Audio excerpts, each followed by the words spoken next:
Hey guys, and welcome back to another video on Lumber Capital Log Yard. We are here at Storybook Flooring with John, the owner. He is going to be walking us through the process that our lumber undergoes once it reaches their facility. I am super excited to learn more about the other half of the process. Let's go.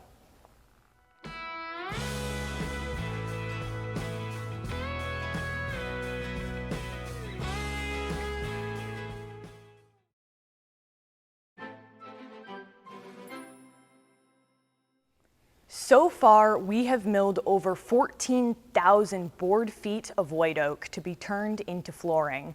What everyone is dying to know is what happens after it leaves the log yard. Can you give us a layout of that process? So when the lumber comes in here, it's of course brought in here on a tractor trailer, it's unloaded. The first thing that happens to it, it's put on sticks. This is a very important process. It has to take place quickly, especially this time of year, so you don't get stain and mold. It's very important that the sticks are all lined up on top of each other and they're all exactly the same. Otherwise you'll get waves in the board like that. So this process, although very rudimentary in some respects, is actually very important in the first step. Now this will stay on sticks and air dry, ideally to about 30% moisture content, at which point then it's shipped to the dry kiln for about another 20 some days, and that'll be dried down to 6 or 8%. And then it's brought in here, taken off of sticks, and at that point it's usually graded or maybe separated into widths, getting ready to be ripped up. The next step after this is ripping it to width. Now the next step in the process, as the lumber comes in, it's taken off of sticks and then it's sawed into widths, depending on the width of the flooring. We make flooring all the way up to 12 inches actually. So this is a straight line saw. It's run through there, and the guy judges it, has a laser light on it, and it's straightened and sawed to width. We also have a gang saw that if we're sawing a lot of equal lengths, equal widths, you know, that'll be put through that saw right there. That's really cool, actually. There you can see like a laser coming out there. Yeah. Yeah. Wow, cool. Yeah. This walnut that we're doing right here is a little bit different than normal. This lumber was sawed by Lumber Capital. It was sawed in a special manner, of the way that we wanted the log sawed, which is one of the advantages of Lumber Capital. They can do it any way you want it. And that's a real advantage sometimes, because we make a lot of special products.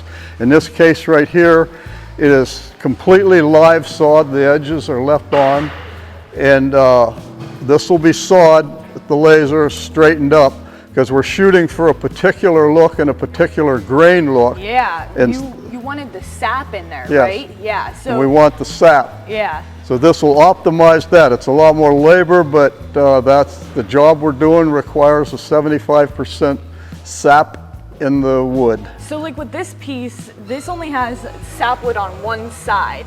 So right. You'll only be using this little strip right here. Right, Yeah. they'll be cutting a 4-inch strip along this side. All right. The product is actually 4 inches wide. It's a herringbone product.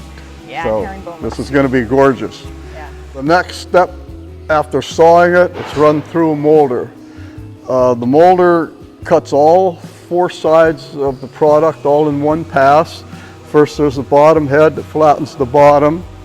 Then the 2 sides, the tongue and the groove, are placed here. Then the top head brings it down to the desired thickness. And then the next bottom head will put the back out and takes another like 20 thousandths off the bottom to make sure it's flat. Now all this flooring, this is a winding molder. It's made in Germany. It's one of the absolute top machines on the market. Our flooring is generally run plus or minus 5 thousandths, which is extremely close for wood. Yeah. But this machine can do it. It will do it all day long. And this is the next step after sawing. The next step in the process is the end matching. The end matching is the tongue and groove that are put on the ends of the board. A tongue on one side and a groove on the other.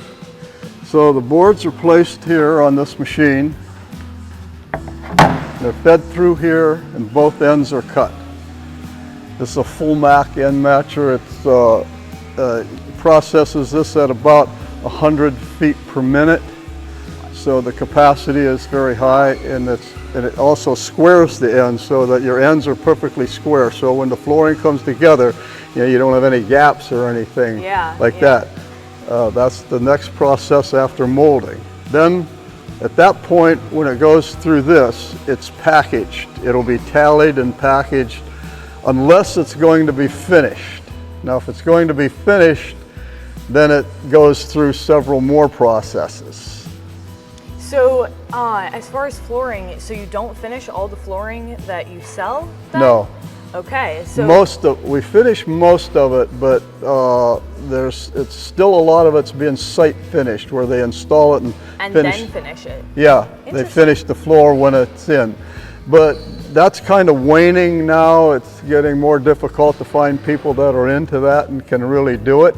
So the pre-finished, of course, is much easier, much quicker. There's no smell in the house. You don't have to sand it in the house. So that's the thing now. And we do real special finishes, hard wax, oils, exotic stains. That's kind of where we're at on that level. Wow, that's awesome. The next process after end matching, if the floor is going to be finished, it goes through the sander. This is a 3-headed sander, and it will put the desired texture on the product depending on the type of finish that we use. All of the stuff is all of it is sanded before it's finished. This is a quick wood sander. Sand is in multiple directions. It's the final finish on a finished floor. After the finish process goes through, or possibly in between the amount of coats that we put on, this will just give you a perfect satin finish on your floor. When you put it in, you don't have to touch it. You nail it down, you're ready to go. Wow. So our business, Lumber Capital Log Yard, we are really big into the no waste and just trying to use every single part of the tree so nothing is left to not be used. And I'm under the impression that you do the same thing here at Storybook. Can you tell us a little bit how you implement the zero waste strategy into your business?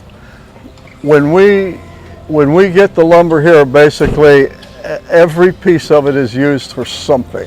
The edgings get cut into survey stakes, for instance, if it's down to the point where it can't be made into anything else.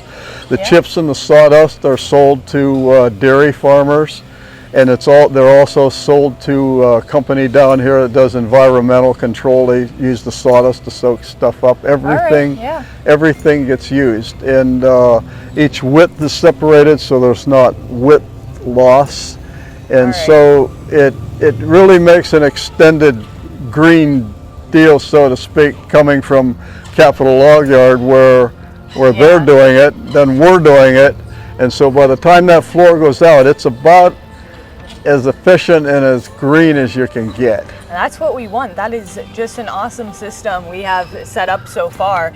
And you were talking even about like going and picking up trees that were like blowdowns and stuff. Yeah, tell us about We that. have another kind of side business that goes on.